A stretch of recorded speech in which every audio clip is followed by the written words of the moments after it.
Por Deus e com muita sabedoria, o irmão Swaggart reuniu esses comentários bíblicos para ajudar os crentes. Os comentários da Bíblia, elaborados por Jimmy Swaggart, podem ser considerados um dicionário bíblico, uma enciclopédia bíblica. Com esses recursos, você terá a oportunidade de se aprimorar. Para fazer o seu pedido, ligue ou visite o site.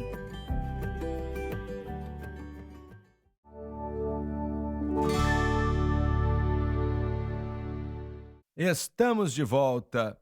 Você mencionou que tinha algo para dizer antes do intervalo. Você concluiu o seu raciocínio ou não? Eu queria entender por completo o que vocês querem dizer. Eu acredito que já entendo, mas quero ter certeza.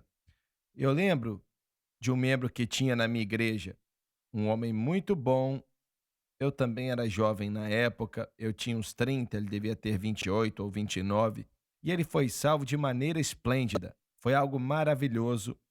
Lembro que a esposa e a família dele, eles tinham 2 filhos, e mais ou menos em 2 ou 3 meses, ele chegou até mim chorando.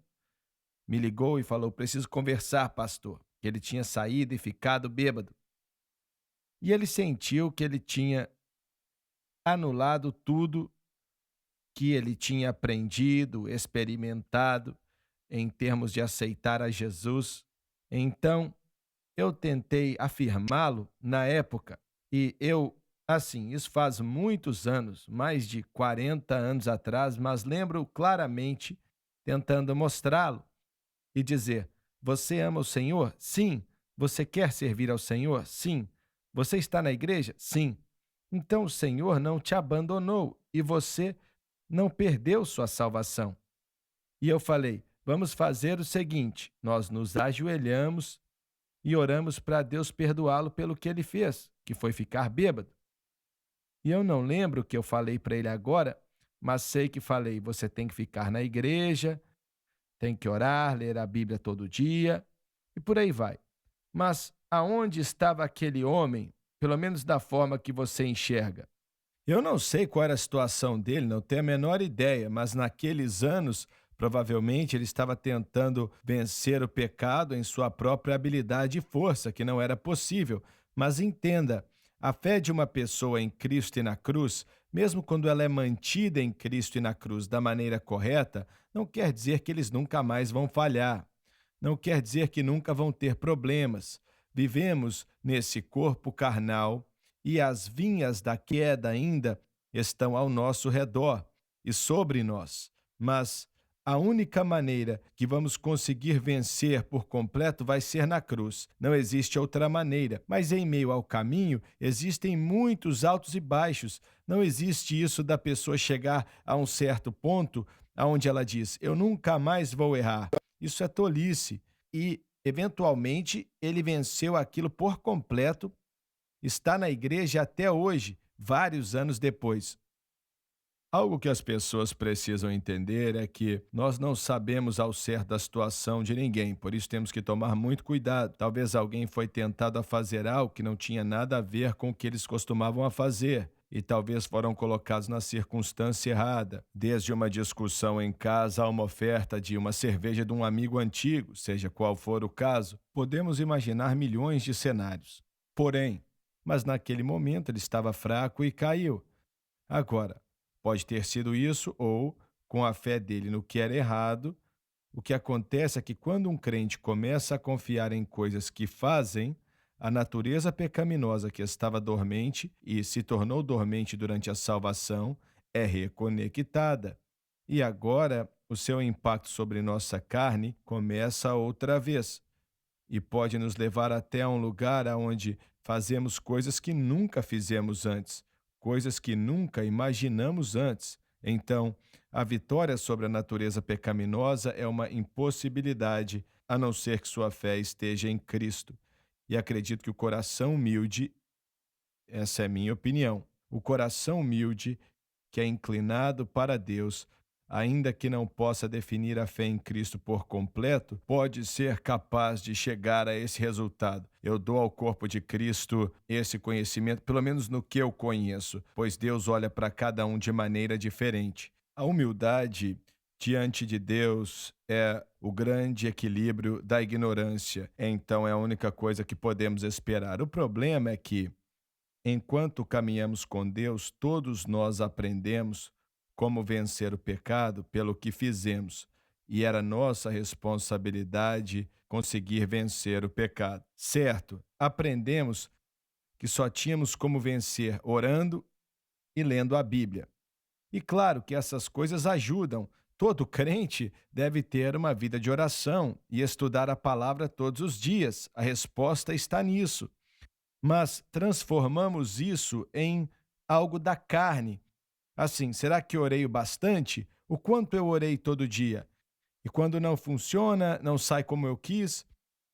Eu me lembro, há alguns anos atrás, antes que eu tivesse entendimento algum do que estamos tentando passar para as pessoas, eu e a Francis estávamos em um certo culto aqui na cidade. Um pregador de Dallas, no Texas, estava lá e ele pediu para a gente visitá-lo e nós fomos. Depois do culto, várias pessoas se juntaram ao nosso redor. Eram pessoas muito bondosas e educadas e acho que cumprimentamos umas 50, 100 pessoas. Mas aí, quando o pessoal começou a ir embora e eu e a Francis estávamos quase sozinhos ali, um irmão que estava de pé ali disse: "Eu preciso conversar contigo, irmão Swagger." E eu falei: "Claro."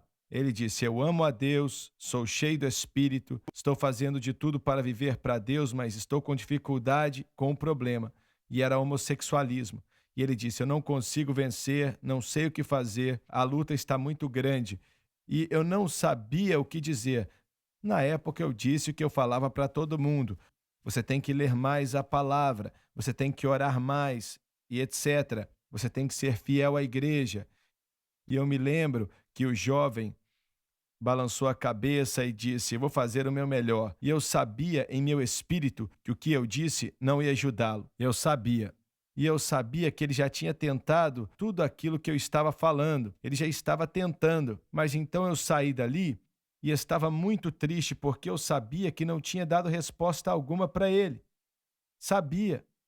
Mas então, uns 3 meses atrás, aqui no Centro Familiar de Adoração, em um domingo de manhã, eu estava pregando e eu falei o que acabei de dizer para todos vocês e o auditório. E no dia seguinte, eu recebi uma ligação. E ele disse: "Irmão Swagger, eu sou o homem que você mencionou e eu não tenho mais esse problema. Louvado seja Deus mesmo." E eu entendi que ele falou que a fé dele estava em Cristo e no que Cristo tinha feito na cruz e por aí vai. Mas voltando para a carne, a maioria dos cristãos não entendem nem o que é. Eles pensam que é carne na bochecha ou na sua perna, sei lá. Isso é carne sim, mas não é disso que Paulo está falando quando usa a palavra vez após vez.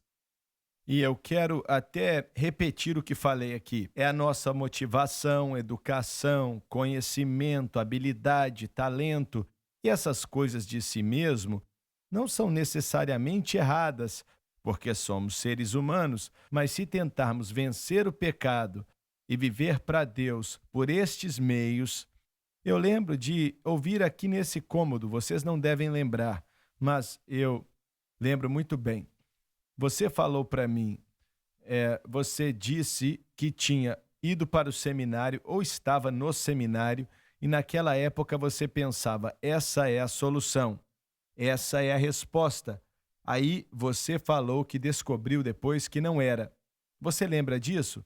Não, mas eu lembro que eu achava que educação era a resposta. Foi isso que você falou. Você está mencionando o fato de que as pessoas colocam a fé na educação deles? Exatamente, é isso aí. Estudar não é errado, Deus não recompensa a ignorância, mas quando eles colocam a fé deles naquilo, na educação, motivação, talento ou na habilidade deles, é como as pessoas que dizem assim: porque eu fui criado em uma família de músicos e artistas, e dizem: se o Jerry Lee Lewis fosse salvo, ele ia fazer várias coisas para Jesus.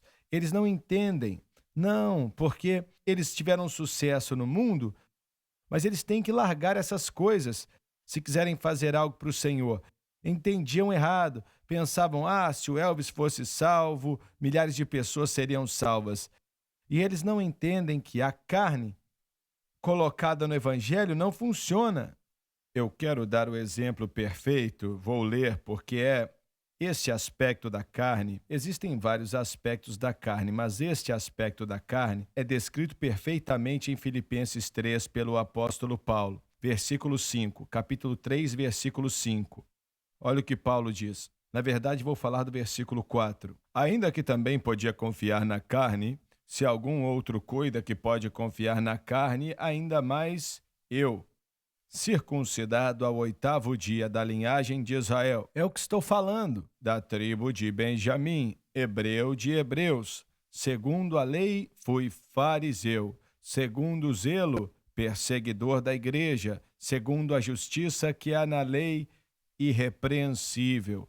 Mas o que para mim era ganho, reputei-o perda por Cristo. Olha, o que ele está dizendo aqui, e a palavra perca aqui é muito importante. Na realidade, a perca indica não só algo que largamos, mas algo que reconhecemos como algo que nos atrapalha. Paulo olhava para todas essas coisas que ele descreveu, que um dia ele confiou nelas, e ele se refere a isso, ele define a carne como você descreveu nesse texto. E ele diz, isso é carne, e um dia eu confiei nisso, mas eu entendi que confiar nisso me prejudicava. O que um dia pensei estar ganhando, agora eu vejo que é uma perca. A minha fé em nada dessas coisas de si só é errado, mas a fé nessas coisas estava atrapalhando a caminhada dele com Deus. E é isso que estamos tentando dizer. Tivemos pessoas maravilhosas que amam a Deus de todo o coração, salvas, batizadas com o Espírito Santo, colocando a fé na coisa errada e atrapalhou o crescimento deles. Você tem um doutorado e você tem um mestrado. Isso pode ser uma bênção, mas pode te atrapalhar se você confiar nisso. Pode falar, quando nós colocamos nossa fé em quem somos e o que podemos fazer, tiramos ela de Cristo, quem ele era e o que ele fez. Então é o objeto errado de fé. Verdade. Mas isso de si só não é errado, mas transformamos aquilo em algo errado. Obrigado por estar conosco hoje. Espero que você tenha aprendido algo, porque eu aprendi e oro para que você também tenha aprendido.